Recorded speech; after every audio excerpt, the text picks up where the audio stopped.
Next problem number 13 है। In an election there were only 2 candidates. The winning candidate got 48% of the total votes. जो total votes है उसका 48% मिला है।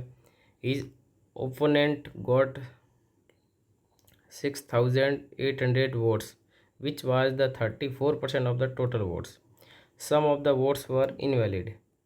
The winning margin of the candidate who won the election and the number of invalid votes respectively are। एक चुनाव में केवल 2 उम्मीदवार थे।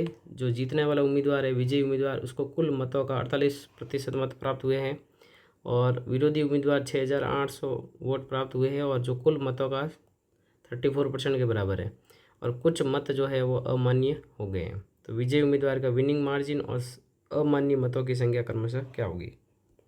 अच्छा क्वेश्चन है। सबसे पहले मान लीजिए कुल वोट जो थे ना वो 100 मान लेते हैं। टोटल वोट वो कितना मान लेते हैं 100। अब जो विनिंग है, जीतने वाला विनर को जो है वो कितने परसेंट मिले 48% और 100 का 48% 48 ही होगा। और लूजर हारने वाला उसको कुल मतों का 34% मिला है तो 100 का 34 ही होगा। ये हमारे अनुसार है, ठीक है। अब प्रश्न में जो है वो विरोधी उम्मीदवार को जो है 6800 मत मिले हैं और हमारे अनुसार जो है वो 34 मत मिले हैं। इसका मतलब जो 34 है वो किसके इक्विवेलेंट है 6800 के। तो इसका मतलब एक जो है वो किसके इक्विवेलेंट हो जाएगा 34 दूनी 68 और 200 के इक्विवेलेंट हो जाएगा। मतलब एक जो है वो हमारे अनुसार एक की वैल्यू 200 के बराबर है। अब कुछ मत जो है वो अमान्य हो गए थे, इनवैलिड। तो इनवैलिड कैसे निकालेंगे। टोटल कितने 100 है, माइनस कर देंगे इसमें से 48 प्लस 34।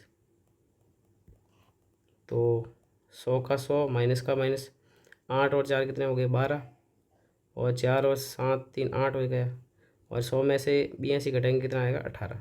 तो इनवैलिड कितने आ गए 18 आ गए। अब हमें प्रश्न पूछा था विजयी उम्मीदवार का विनिंग मार्जिन कितना है। तो देखिए इसका डिफरेंस लेना पड़ेगा आपको। तो विनर को कितने मिले 48 और लूजर को कितने मिले 34। तो इनका हमें निकालना पड़ेगा मार्जिन। तो मार्जिन कैसे निकालेंगे 48 में से 34 माइनस कर दो। तो 8 में से 4 गए 4 और 4 में से 3 गया 1। इसका मतलब 14 जो है इसका क्या है, हमारे अनुसार 14 जो है इसका मार्जिन है। जबकि 1 की वैल्यू कितने किसके बराबर है 200 के बराबर है। तो 14 को 200 से गुणा कर देंगे तो जो है मार्जिन कितना आ जाएगा 14 दूनी 28। तो 2800 वोट जो है वो इनका जीतने का मार्जिन आया है। तो पहला आंसर तो है 2800, ठीक है। 2800 वोट आ गए यहाँ पे बी ऑप्शन में। अब हमें एक क्वेश्चन और पूछा था अमान्य मतों की संख्या बताइए। तो इनवैलिड वोट कितने 18 है। तो 18 का हम 200 से गुणा कर देंगे तो 18 दूनी कितना हो जाएगा 3600। तो इस क्वेश्चन का जो सही आंसर है वो है ऑप्शन नंबर बी। 2800 वोट जीतने वाले को मिले हैं, मतलब विनिंग मार्जिन है इतने मतों से वो जीता है और इनवैलिड कितने हैं 3600 मत हो गए। और अगर टोटल मत पूछा होता है तो 200 का 100 से गुणा कर देते, टोटल मत जो है वो आ जाते। टोटल मत भी अपन निकाल सकते हैं। तो यहाँ अगर हम 100 का 200 से गुणा करेंगे तो आ जाएगा 20,000।